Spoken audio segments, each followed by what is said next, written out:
இல்லாமல் அதிசயமாக இந்த லஞ்ச் மெனு வேணும்னு சொல்லியிருந்தாங்களா. ஸோ வாழைக்காய் ஃப்ரை, ஒயிட் ரைஸு, ரசம். வாழைக்காய் ஃப்ரை நல்லா தான் பண்ணிகிட்டு இருந்தேன். ஃபஸ்ட்டு செட்டு போடும்போது உப்பு கொஞ்சம் கம்மியாக இருந்துச்சேன்னு அகைன் உப்பு ஆட் பண்ணி இன்னொரு செட்டு போட்டால் உப்பு கறிக்க ஆரம்பிச்சிருச்சுன்னு திரும்ப அதில் மிளகாத்தூள் போட்டு தண்ணி போட்டால் மிளகாத்தூள் அதிகமாகிடுச்சு.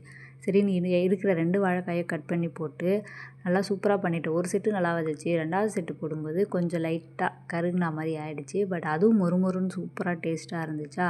ரசத்துக்கு மிளகு சீரகம் வறுத்துட்டேன். புளி ஊற வைக்கும்போது சேமியா உப்புமா சைடில் பண்ணியிருந்தேன்னா அதில் ஊற்ற வேண்டிய ஒரு சொம்பு தண்ணியை தூக்கி புளி ஊற வைக்கிறதுல ஊற்றிட்டேன்னா சரி இது அதிகமாகிடுச்சு, உப்புமாவில் தண்ணி கம்மியாகிடுச்சுன்னு அதில் 2 சொம்பா ஞாபகம் இல்லாமல் மொண்டு ஊற்றி சேமியா உப்புமாவை பாயாசமாக வருமா உப்புமாவமாக வருமானு தெரியாமல் வேண்டாத தெய்வம் இல்லை. கடைசியில் பார்த்தா தெய்வம் என்னை காப்பாற்றின மாதிரி நல்லா பளபளன்னு வந்துச்சு.